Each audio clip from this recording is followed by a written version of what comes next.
Hi, everybody. My name is Mark Graban from KaiNexus. I want to welcome you to our webinar today titled How to Get Buy-in for Improvement. And this is Greg Jacobson. I'm really looking forward to this. Thanks so much for coming.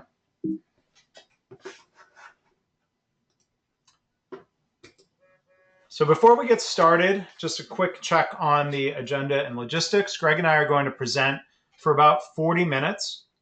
We're going to leave time for Q&A. We're going to try to leave 15 minutes at the end. If you have a question at any time, you can submit a question using the Go to Webinar control panel, as hopefully you see there, or something like it. A recording link and the set of slides will be sent out to you via email within about 24 hours.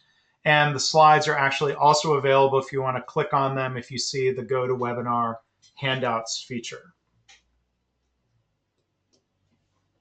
So our topic today, and as Greg and I were preparing about this, we had a lot to talk about. It's a really rich topic, this question of buy-in, because we get asked about this a lot by our customers and people out there in general.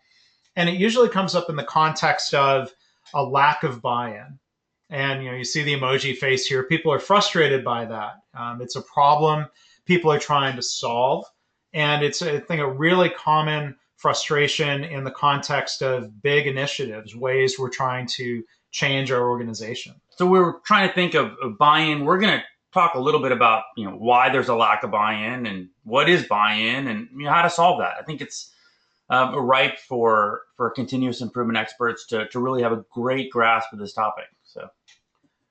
So we hear complaints about a lack of buy-in about Lean as a methodology. And you can find articles online that talk about a lack of buy-in to Six Sigma or whatever type of approach. This was an article that referenced an ASQ study that said, some hospitals are seeing benefits from Lean and Six Sigma, but the organizations that are not kind of point to a lack of information, which can lead to, I think, very naturally a lack of buy-in, or a lack of leadership buy-in. Fingers get pointed in different directions. Staff don't buy in, leaders don't buy in, executives don't buy in. This is a really common problem to try to solve.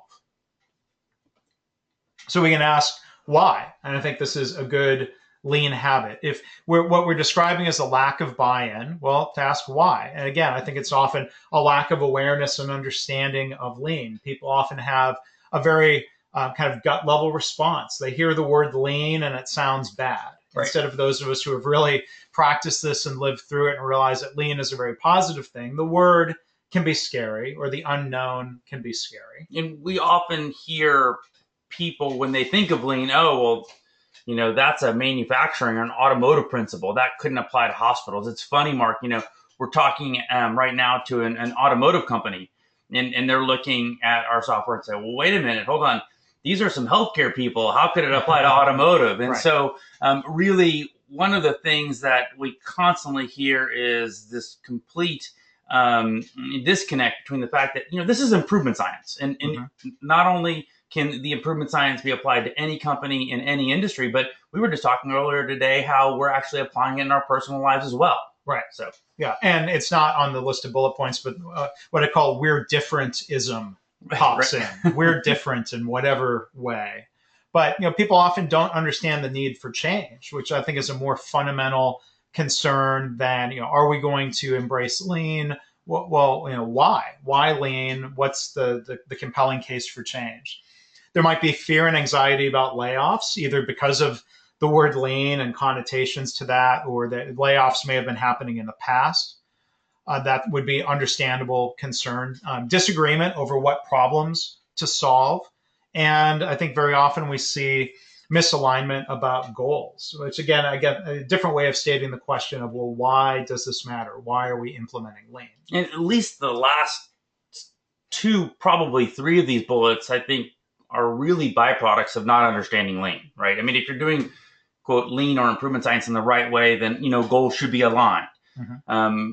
I would argue that if goals are aligned, then it really starts to address what problems should be solved. So a lot of this has to do with kind of being aware, doing things in an intentional and a meaningful way, and doing it in the right way. You will create all the buy-in that you need. Yeah, and we'd love to hear some of your responses here about why do you think there's a lack of buy-in, you can put that into the chat box in the webinar control panel. But it's not just about lean and methodologies. We hear complaints about there's a lack of buy-in for certain types of software. Back in the day, ERP systems in manufacturing, EMR, EHR systems in healthcare. This is just one article that we found, and you can see a quote here. It's easy for one person to derail a project if they feel it's threatening or if they don't understand why it's done. Well, that to me sounds like a lack of buy-in stated in a different way. We have to help people understand why a change isn't threatening if they're afraid that it is. And if they don't understand why the change needs to happen, that's a very kind of fundamental point to try to address to gain more buy-in. And so really buy-in is just a component of change management. And change management, once again, can apply to lots of places in your lives. And we're going to talk a lot about it with regard to introducing a continuous improvement culture, but a lot of these same principles will work when you're doing things like rolling out a large software product, or when you're trying to get your 4-year-old to, do something you want them to do, like take a bath at night, They don't understand why that needs to be done. Right, exactly.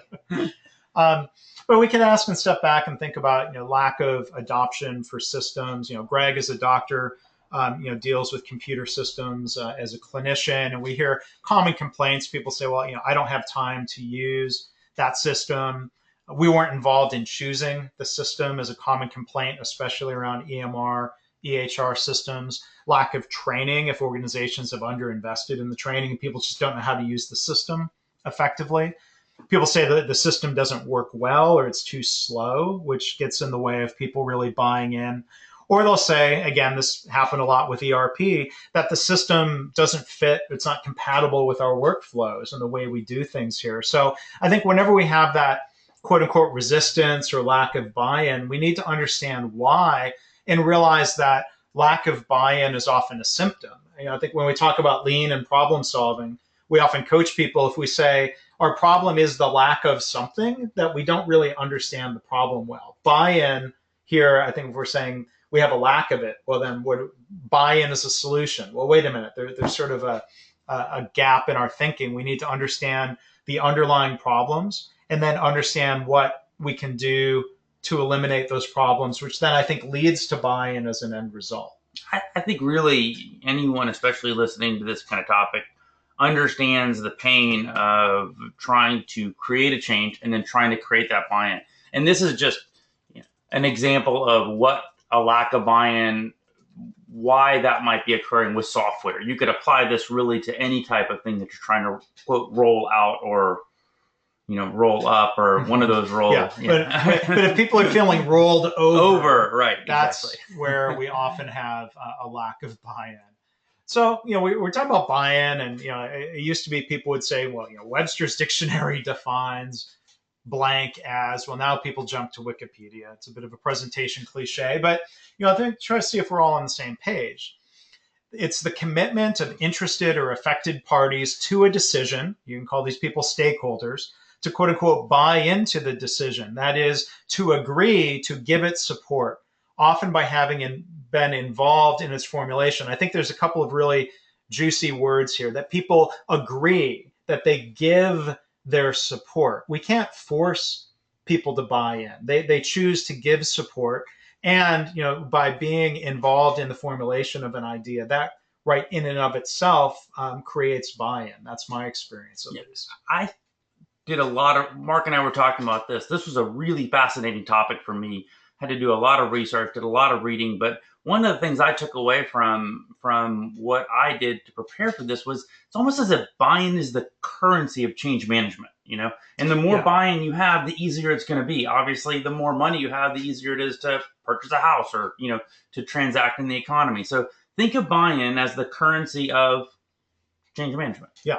And we'll come back to that point later of what it means for individuals to buy in and what that leads to for an organization agreeing or buying into something. So we can ask again, why? Not just why is buy-in important, but why don't we have buy-in? Why is there a lack of buy-in? As we've alluded to, is there more of a root cause problem underneath? So instead of just looking at the surface of a problem. And again, I think this is good lean problem solving. We don't just see a symptom. Well, people are grumbly, they're not bought in. The countermeasure isn't to say, well, you all need to buy in. We need to understand why. And again, solve those underlying problems. So we can ask again, well, if there's a lack of buy-in, people are often upset because they weren't involved. The change has been thrust upon them, or it surprises them. And it's interesting. We use the word upset here. We're going to talk a little bit later in the webinar about emotions. Mm-hmm. And there's actually some biology that we're starting to understand with functional MRIs that really start to give us some insight into why something like, being changed or asking to do a change elicits an emotional response versus a cognitive or a rational response. And so there's some really interesting things here of using that word. Yeah, and I think we said that specifically as opposed to saying people disagree with the change or something that seems a little bit more reasoned or rational. There can be a rational, logical reason behind not buying in, but you're right. Sometimes it's just it's an emotional reaction. We have to recognize that we're human. We're not Vulcans, right? People weren't presumably. People weren't consulted. They weren't respected, and I think this kind of all flows together. You say, well, if we're not involving people, not asking them their thoughts and getting them to participate, people are going to walk away from that feeling disrespected. We don't want a situation. Sometimes hear people say, well, we want employees to feel like they had input. And I always try to say, wait a minute, time out. It's not a feeling. We want them to actually have input. Right. I would argue that they weren't respected if they didn't have input. Yes. Yeah. So when we involve people, there's a great expression that comes from, we've used it before in webinars, but I just always come back to this. Peter Schultes, the late management professor, said it very pithily. People don't resist change, they resist being changed, having things forced upon them. There's, I think, this natural reaction where I've always kind of paraphrased it as, people don't like to be told what to do. We're free-thinking adults, and there's sort of a visceral reaction. If I were to say to Greg right now, Greg, get up and switch chairs with me. They're like, well, why? There's no good reason for that. Don't tell me what to do, right? Don't waste time in the webinar. Exactly. Yeah. So I think, when we think about the phrase buy-in, it's interesting. Buying to me implies a two-sided voluntary transaction. Somebody has an idea that they're selling, or you might even say offering for sale. And that somebody chooses to buy. And I think a lot of times the seller of the idea is trying to force it on others, and they get upset when somebody chooses not to buy, which I think, in most other settings, a store is upset because I didn't buy a sandwich from them. It's lunchtime. I'm hungry. Well, no, I don't want to buy the sandwich. Don't get upset at me for making that choice. Right? I think if we start thinking of buy-in and framing it as a kind of buy-sell transaction, you end up creating a greater framework for not only short-term success, but long-term success, because you start talking about things like, well, why? And you start talking about, well, what are your needs from this transaction? And I think this is going to we're going to start kind of moving from, we don't have enough buy-in to what is buy-in to why don't we have enough of it, and then start for the next 20 or so minutes talk about frameworks of how we could think of this to actually get more buy-in and be more successful with what you're trying to accomplish at your organization. Yeah. So one of the lessons, and so just re-emphasize this, don't blame the person who's not buying.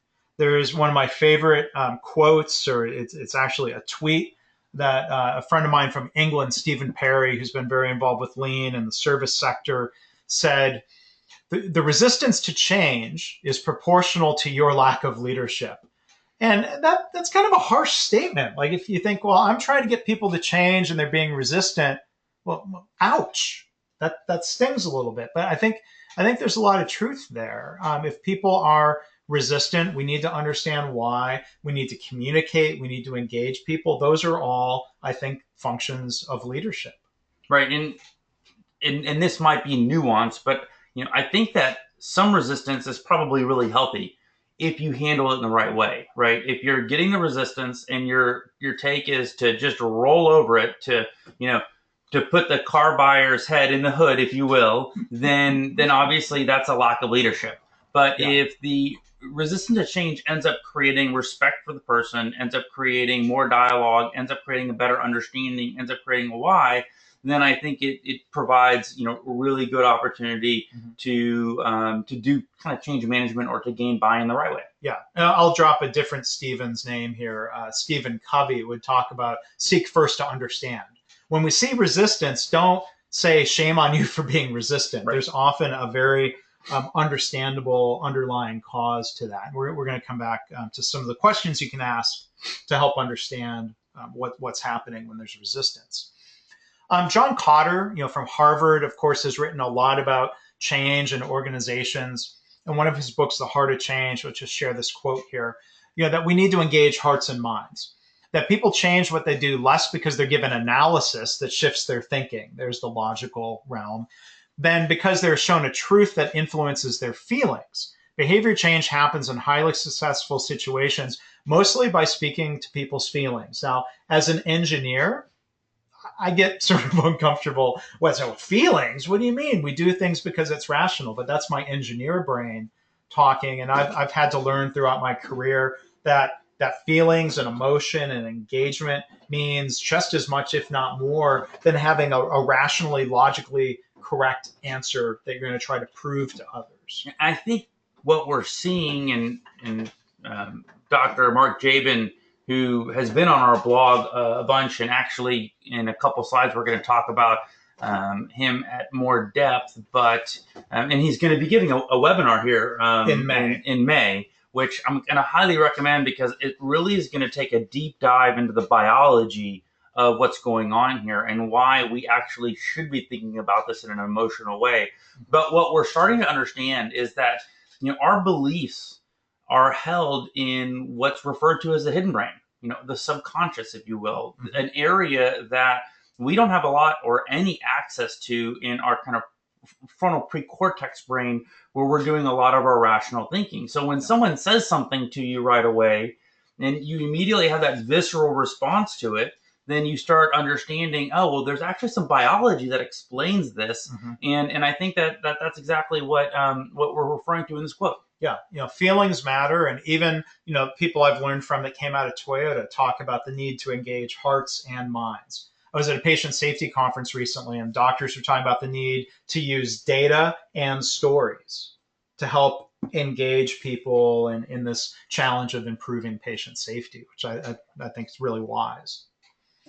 So, we could step back and think about a lack of buy-in. And I think sometimes just how we initially frame situations makes a difference. We can ask which of these two statements is going to create more buy-in in an organization. Say, let's go implement lean. People might say, no, thank you. Sure. Why? I don't care. That sounds weird. That's scary. Not interested. Doesn't apply to my industry. Oh, someone tried that 5 years ago. It didn't work. They're, going into pattern recognition from, way deep in their brain, and it's not really exciting. Yeah. Or we'd say, let's improve patient flow, or let's improve X. I think that's a far more engaging question. Kind of start with the problem statement, the reason why, find something where there's a shared interest. Well, then we might be able to introduce lean as a way of addressing that common goal. Right. And here you see what we've done is kind of really switched it to a belief. You're not going to work in a healthcare organization and not want to improve patient flow. You're not going to work in a food and produce organization and not want to deliver, really great oranges.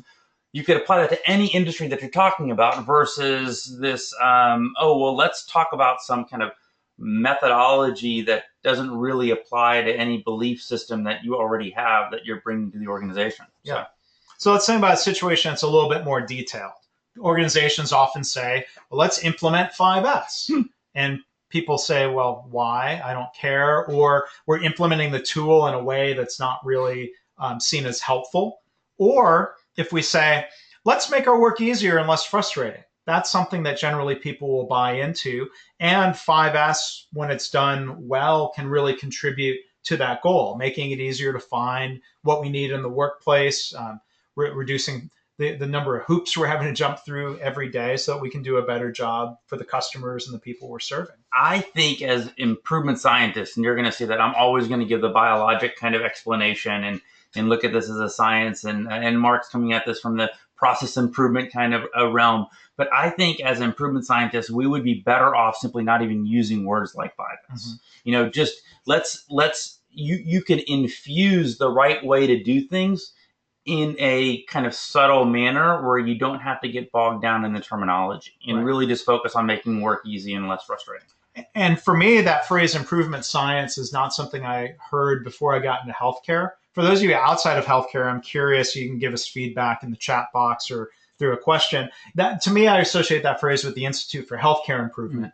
But they've learned from Deming and the quality movement, and they apply the PDSA cycles, and they frame a lot of that as improvement science, which I think is a great phrase because there are many aspects of lean and process improvement that are based on basic scientific thinking, scientific problem-solving models. So we're going to talk about buy-in from different groups of stakeholders in an organization. We often focus on frontline staff or employees because their buy-in is critically important. They are the vast majority of an organization, but yet there are often a lot of complaints about, well, our staff, our employees are not buying into X. And actually, not only are the vast majority of the staff of an organization, they've actually done studies, and the vast majority of the improvement potential in an organization is sitting in the frontline staff. So figuring out how to harness that, how to get that out of its shell is really critical to an organization to going from good to great, if you will. Yeah. So when I've worked with organizations, I've found one way to really get buy-in from the get-go is to ask employees to engage them in a discussion. The slide here, it comes from some work I did back in about 2008, microbiology lab in a hospital. We started a project, and the first thing was to sit down with a number of the microbiologists and staff with this very open-ended question: what problems are we going to be solving? Management that sponsored the project had some notion, or there wouldn't be a project. But to start here and talk to people, they said, we want to solve the problems of our workloads and overtime being too high. Working too much overtime, increased stress and pressure. And that was in alignment with what the hospital wanted to accomplish. They articulated that time was being wasted, that they don't have time to do research or training, which is important to them, that we need to focus on the system instead of blaming individuals, and we need to improve productivity in a way that maintains the focus on quality. This was elicited from the staff as opposed to us trying to tell them what problems we were going to solve. And I think this started that whole initiative in a way that said, we're working with you. This is a partnership, as opposed to forcing people to change. I think a lot of times people get far down the road into a project and they recognize, oh, wait a minute, we don't have buy-in. And I think at that point, it's maybe too late. You've got to start building that buy-in from day one. And this can be one way of doing that. I'll tell you what I don't see here. I don't see, oh, we need to go implement lean, but we need to do more of that 5S stuff, right? So just kind of keep that in mind. Yeah.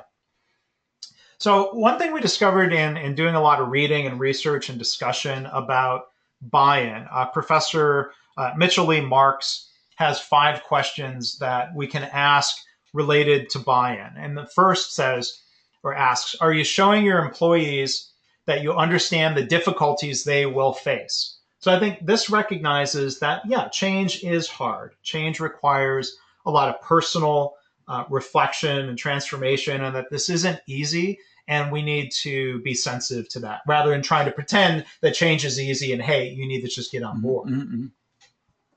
Number 2, are you giving the employees the information they need to understand the case for change? And I think this leads into this idea that people give support, that people choose to buy in. And if we keep people in the dark about the problem or the methodologies that we're trying to use, they can't give that buy-in. They're just going to react and be upset, and that's understandable. And I think what's amazing here is that you can frame business case really, I think, to anyone in an organization. I'm not saying that they need to spend a week and understand all the numbers and become experts in accounting. But for the scope of what you're trying to accomplish, let's say in an emergency department or on a factory floor that's doing a certain part, you can give them the critical things. Hey, we're doing this. We need to do that. Our satisfaction scores are here. We need them to be here. I mean, you can kind of break things down in a frame of reference that they can actually go, okay, I get that. Yeah. I can work towards that goal. And that business case for change doesn't just mean quote unquote business case and ROI. Right. The case for change of the organization, I think, is another way of saying that. Number 3, are employees being given the opportunity to express and discuss their feelings about the transition? So again, as the engineer, I early in my career, I would step back and say, what do you mean feelings? But this is important to understand people's reactions, even in improvement situations where we know the future is going to be better. People often feel a sense of loss, and they have to go through some cycles of grief in a way to go through to get to a point where they accept change. And this gets back to the biology, right? So what we're discussing and what we're finding is that a lot of these decisions and feelings are originating in the amygdala, in the hidden brain, in the part of the earlier parts of the brain, where if you start challenging that, people are going to feel this flight or fright response. And that's where that emotion comes in. So being able to kind of address that and being able to bring that to the surface, and then being able to discuss really small experiments off of that is what's going to make someone feel comfortable and accepting and to go, okay, I can start to deal with this type of thing versus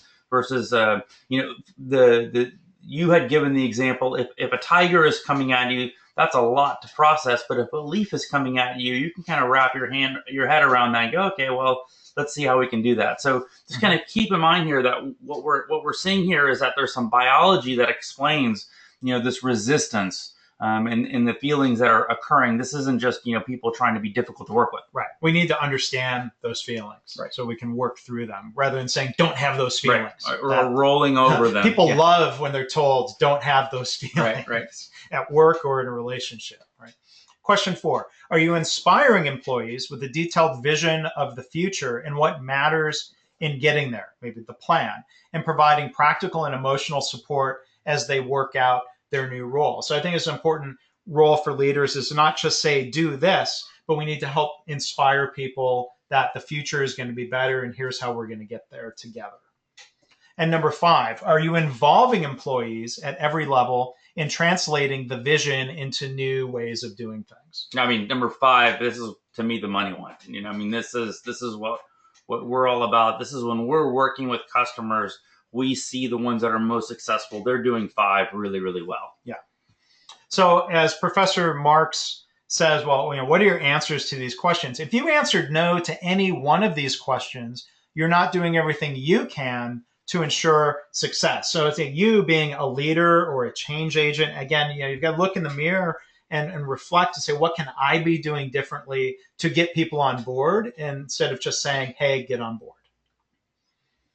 So we can think about physicians. I'm going to turn things over to Greg here as a doc. How do we get them to buy in? Right. So Mark asked me, people really struggle with getting physicians to buy into improvement work. And he said, can you please come up with something to say on this? And I thought about it for the last week and I was thinking, gosh, there is nothing unique about physicians and getting them to buy in that is any different than any other staff or any employee, because guess what? Physicians are just people. Physicians are people too. Physicians are people too. Write that down. That's a doctor saying that. Yeah. So, what we ended up discovering over the last 10 years and me working with this is that, you could literally change the word physicians here with Margaret Wheatley's quote, physicians support what they create, right?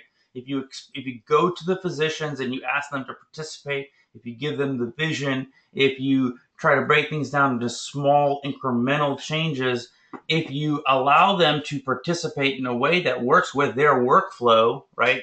Hey, we need you to take a week off work to work on an improvement event. That's not going to work. Hey, we could just use an hour every morning. We could use a 4-hour block every 6th Monday. We could interact with this in KaiNexus and give us virtual asynchronous feedback. There's lots of different ways to engage physicians. Physicians want to improve. Yeah. I mean, physicians, we are fanatical about being efficient. We're fanatical about, getting A's. Getting A's in the patient world is taking great care of our patients. Right. So, no, there's nothing different about physicians than any other employee. Yeah. And I see executives sometimes far too often blaming doctors for not being on board. Our doctors aren't engaged. And I always ask, well, what are you doing to engage them? Engagement or buy-in doesn't just magically happen. It's something we've got to work toward.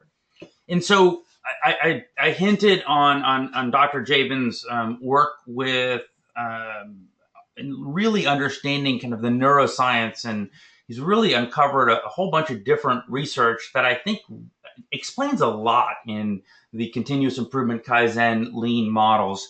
And this is a great podcast that Mark did with him back in 2014. He's done about 7 blogs on our blog series. He has a book coming out very shortly, and he also is going to be doing a webinar here in May. And I highly recommend, especially if you're biologic in nature in any way and you like biology and understanding kind of human nature, to take a look at some of the work he's putting together, and really, I think, putting a lot of science together in a really palatable, consumable way that we can start using to become better at eliciting, buy-in from people. But there's some real biology in getting people out of their hidden brain into the prefrontal cortex, and then really moving them into that right side, as he kind of has this visual, the right side of where real creative and innovative thinking. And along the way of figuring out how to get there, it explains a lot on why people are resistant and how we can start getting rid of that resistance, or really addressing that resistance in a productive way. Yeah. So, Greg talked to this as a physician. I'll talk to this as somebody who's been a manager in my career. How do we get manager buy-in? Well, I'll say the obvious again. Managers are people too. Really? Yes. And we can step back and ask, a summary of those same 5 questions. If we ask, managers are not buying in to continuous improvement. As we work with our customers and we work with others, do the managers understand? Do we understand the difficulties the managers are facing in embracing new ways of interacting with people? Do they understand what they need to do? Do we have a good vision? Are we working with them when they say, it's really hard coaching employees instead of giving them answers? And really working with people, I think managers go through the same process and struggle as any individual would. And we need to kind of be understanding and ask, well, if the managers are quote unquote not buying in, we need to understand what's there beneath the surface. Yeah, I mean, think about where they are. They're sandwiched between kind of the senior leadership above them. If you look at it in that kind of hierarchical diagram, the staff, frontline folks below them, and so an area that I would not want to be in. Yeah, a manager. But asking these same 5 questions, I think, makes a lot of sense. And real quick, I see that we're getting closer to our Q&A time. Mark, do you want to just tell everyone how they can start putting up questions for Q&A to remind people? Again, there you have a GoToWebinar control panel that should appear on your screen. We've got a couple questions, but you can go ahead and enter a question there, and we will address those here in a few minutes. That's sometimes the most interesting part of these webinars, so please keep them flowing. Yeah. So it's funny, we have fingers pointing often sort of down in the organization. Executives will blame physicians or point fingers at employees or managers that they don't buy in. I often hear in the other direction, and it's not really helpful. It's dysfunctional in either direction. Employees will often point at their executives and say, well, they don't buy in. They don't get it to any of this. And so we can ask why, or what can we do? I think as change agents, a lot of people in the audience here are in that kind of awkward, difficult middle ground where they're trying to not only help staff get buy-in, they're trying to manage up and get their executives to buy in. And we did a webinar back in 2014 with Alan Wilson, who's been a great friend of KaiNexus. He's been an advisor. He was our CEO for a period of about a year. Did this webinar that you can find in our archive titled "How Continuous Improvement Helps the C-Suite Sleep Better." And Alan in that webinar had a few keys to communicating with the C-suite. What's amazing is if you take a look at the points that Mark's going to go through here, you're going to hear a very similar theme. I mean, there isn't much to buy-in. It doesn't mean that it's easy to do. I mean, just because you can wrap your head around this in it's not rocket science. It does take practice, and getting it right, doesn't always happen right away, but you'll see that there's a similar theme here.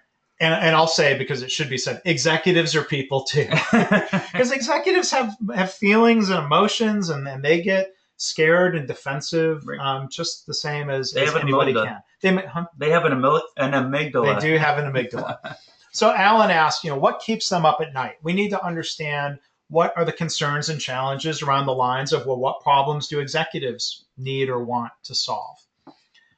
Alan recommended, don't sell lean and continuous improvement as being merely, well, it's the right thing to do.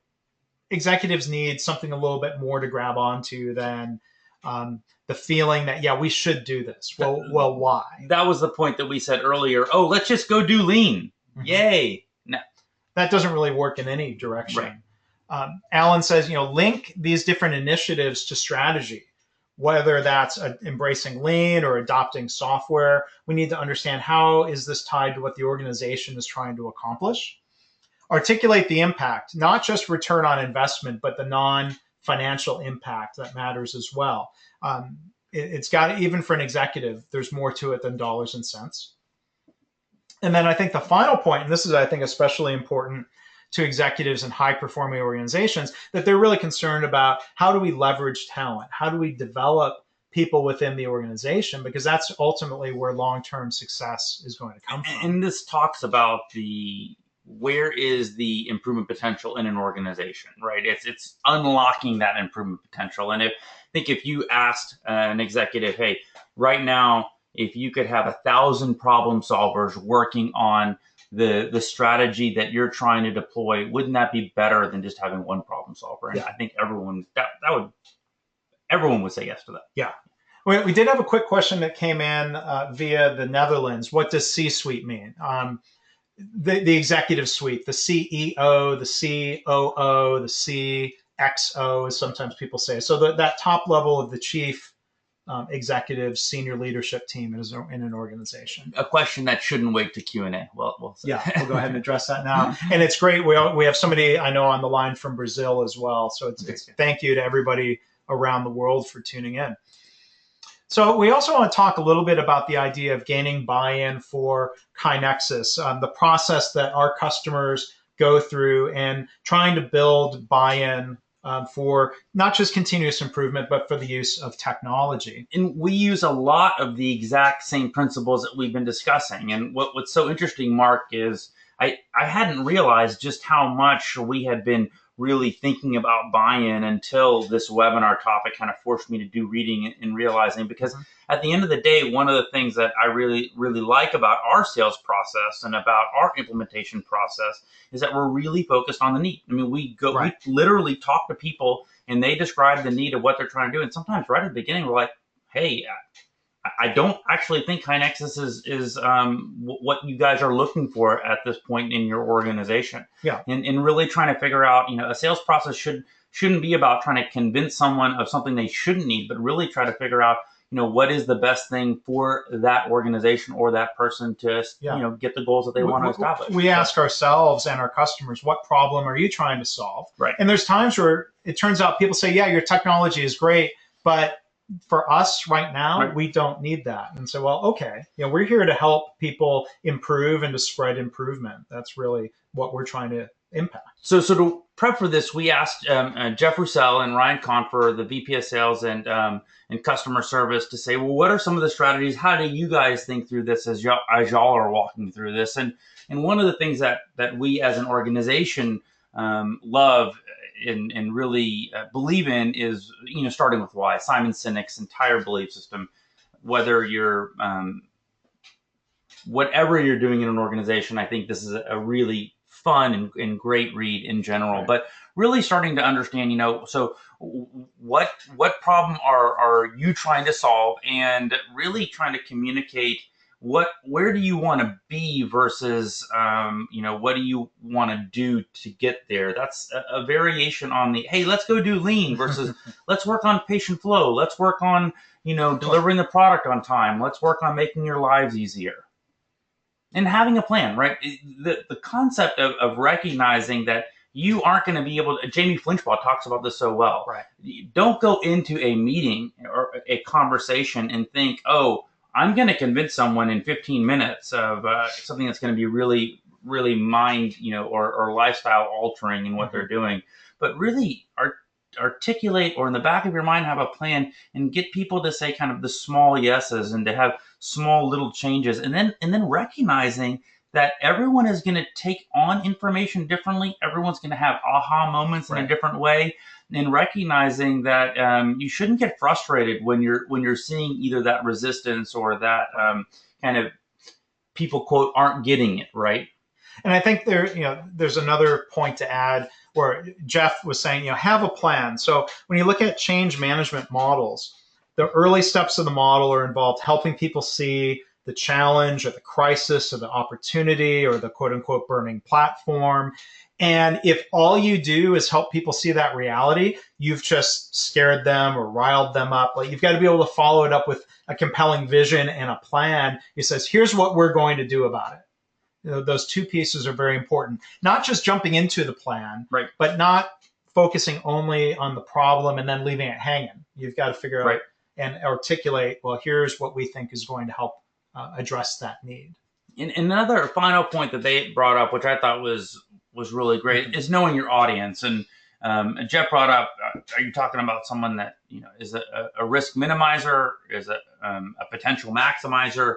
I think you can also apply this to what Alan mentioned, which is what's keeping your C-suite up at night. You can look at this to, if you're talking to someone on the front lines, what are the problems you're facing in your day-to-day? So you really need to frame everything in the language of your audience, but really understanding your audience. And that gets back to respect, right? You won't understand or know your audience if you aren't respecting them. Right. I mean, those are hand in hand. Yeah.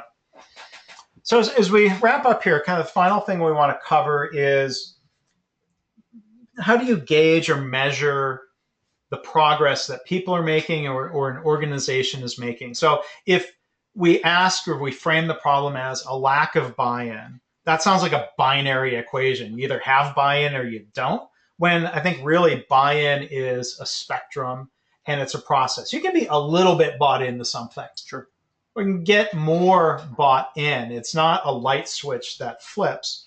And so we asked, well, how do we know what kind of progress we're making? And is there a process for getting there? And it's especially not a light switch when you're thinking about, we're talking about organizational buy-in, right? Organizations are made out of a whole bunch of humans. Right. And so each one of those humans is going to have their own process to buy in. Sure, there'll be patterns, but kind of keep in mind that this is definitely not a binary answer here. Yeah. So one thing that I think is helpful to look at, and this could be a whole separate webinar, and there's workshops that I do and we can bring to you via KaiNexus on change management. You can think of change management as a process.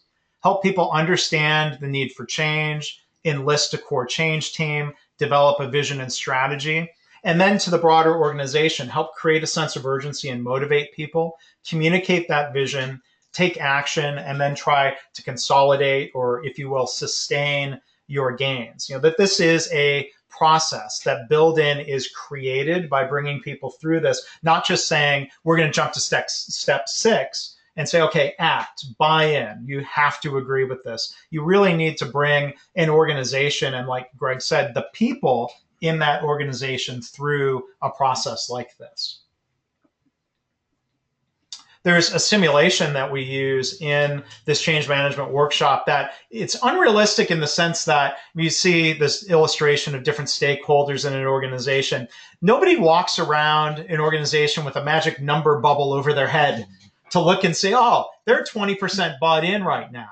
You have no idea. Now, maybe you can gauge it by their body language and what they're saying. Are they arms crossed and scowling? But I think the point of the simulation and this illustration is that organizational buy-in, like Greg said, is an accumulation of individual buy-in. And it's not a simple sum. If everybody in the organization is bought in, but one key stakeholder is very upset about it, that will drag down organizational buy-in in a very real and practical sense.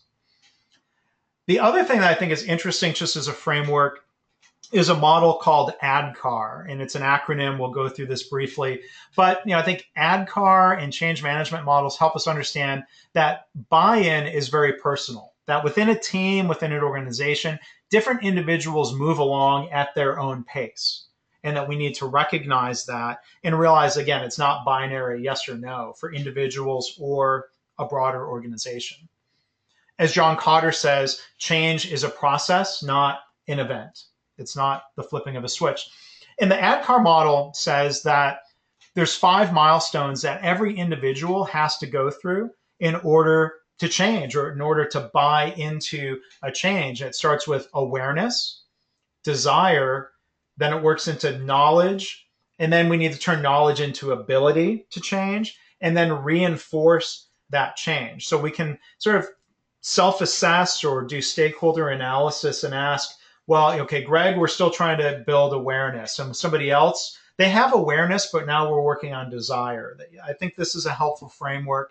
And if you can kind of understand if awareness is lacking, we need to address that and think of this as sort of a sequential change process. What's really interesting about this, it ends with reinforcement, right? And we see that also if the topic is going to be continuous improvement, we see that with organizations that we're speaking with that said, oh, in 2012 we were doing great work and then things fell off. And then you start analyzing, well, why did things fall off? Well, because we stopped focusing on it. We stopped, bringing it up. People develop habits and they don't just go into perpetuity, right?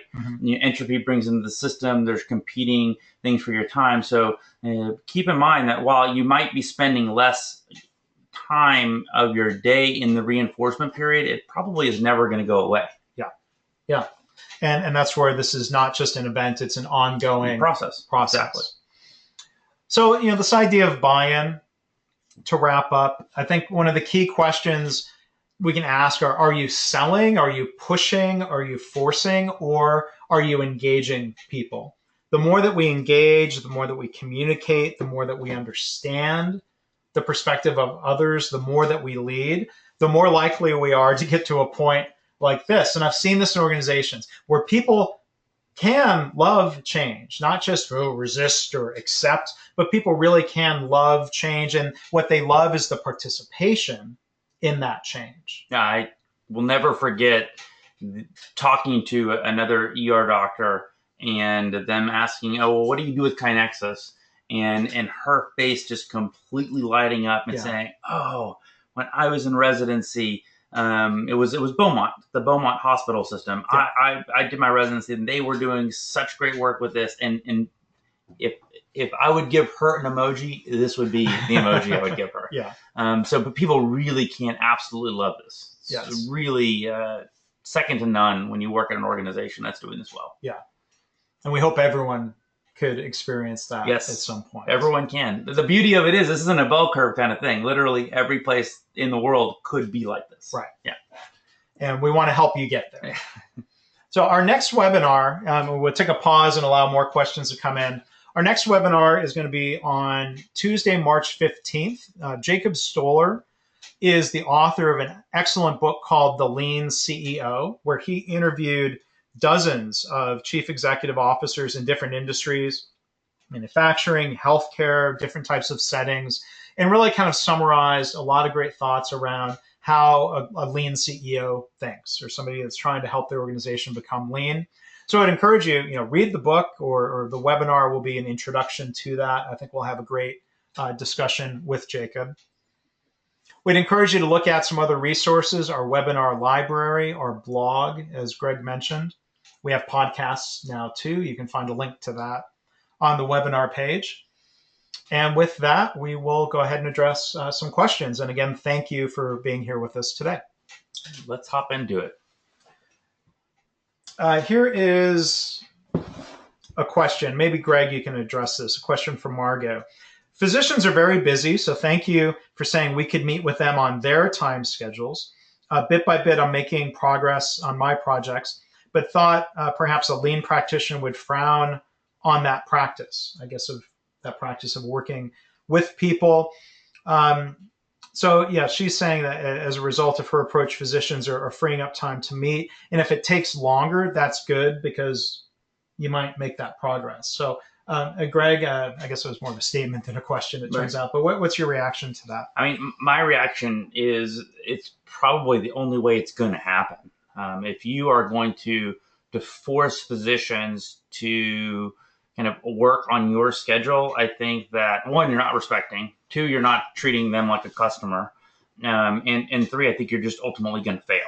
And so figuring out ways in which they can engage in a process and start creating buy-in from there, what you end up actually seeing is physicians realizing, oh, wait a minute, I can actually get more done if I spend 5% of all of the time of what I do to make what the other 95% more efficient. Mm-hmm. So it actually will end up we always talk about this, right. If you're going from fire to fire, or if you're always doing work and you're never improving work, you're never going to get better at doing the work. Right. And so if you can give people just a little bit of taste of actually, solving problems, can make them more efficient, can either make them see more patients, or it can get them home at a better time with less stress, it's going to definitely work. So big kudos to recognizing this. Yeah, and I don't think there's anything that goes against lean principles in doing smaller batches of improvement, or thinking of physicians as an important internal customer or stakeholder and doing what you need to accommodate their participation. It's better than not having them participate. Right. Here's another question from Jenna. As consultant to clinicians, what is the best way to frame the need for change? I often run into obstacles where clinicians are so in the weeds of their everyday work, it's hard to help them see the big picture. What are your thoughts, Greg? I really think that the opening for all of this has to be about, when they're in the weeds, what are their frustrations, right? Because what you're really trying to do is just get their ear enough for them to pull out of the weeds for a second and to engage with you, because at the end of the day, what we really want are physicians to engage with, if we can use the term, the improvement scientists of the organization. And to become improvement scientists eventually. Exactly. Yeah. And what's really interesting, we've talked about this a lot, but physicians are oftentimes natural lean thinkers. Mm-hmm. So it takes a lot less time, once you start really talking about the real principles of lean, for them to get, quote, bought in. But it does require them to engage in the conversation. Yeah. So another question, it says, there are cases where when trying to create buy-in, you face people who listen only to top management. And in situations like these, the approach often used is escalation. What are your thoughts on that? I think I would start by asking why. Why are there people who only listen to top management? Is it because middle management is not doing a good job of articulating the need for change? If that's true, maybe executives, I could see scenarios where executives jump in and quote unquote solve the problem, rather than helping and coaching the middle managers. If the executive comes in and articulates it versus helping others articulate it, I think maybe sometimes this happens where those capabilities aren't being developed, and we need to maybe wean people off of that habit of only listening to the executives, or the habit executives might have of saying, well, it's all going to come from me, in a top down, from the very top way. Right. And to validate this, I don't know who it was that put in the comment of the question. Louise, I mean, I agree. I think what we've seen is organizations that we're working with, the ones that are the most successful have, quote, a lot of buy-in from senior leaders. And so I think if an organization is working like that, one of the things I might think of is, okay, well, I need to sell up, if you will. Mm-hmm. I need to go ahead and get the top level buy-in, and that's ultimately gonna create, that currency, that change management currency that you're looking for. So I think if you're being invalidated because of that, that might be the approach, is just to say, hey, let's go focus on utilizing the frameworks that we just gave in this webinar. Yeah. How do we go get that senior leader buy-in? Yeah. There's a question from Josh. How can leaders succeed without a psychology degree? Well, that's fine. I'm an engineer and I have an MBA, and even with those disadvantages, I've tried to, as I get through my career, become more attuned to people. And understanding what people's motivations are. And even Dr. Deming gets labeled as a statistician. I think, well, that's not really the right label. Dr. Deming said, of all the things leaders need to understand, psychology was the most important factor. We need to understand individuals. Maybe some of that is just developed through time and experience. Hopefully we have good mentors. It doesn't require the degree. It's more practical than that. Right. But what, Greg, what were your thoughts? My thoughts immediately were, you definitely should not stop learning after your degree. Mm-hmm. And I think you can become an expert in something without a degree as well. Mm-hmm. So I probably would say that you're not going to be a good leader without having a pretty good understanding, perhaps not at I have a certain title, but without a certain understanding of the type of principles that we're talking about. And if you I talk about it all the time. I call it organizational psychology.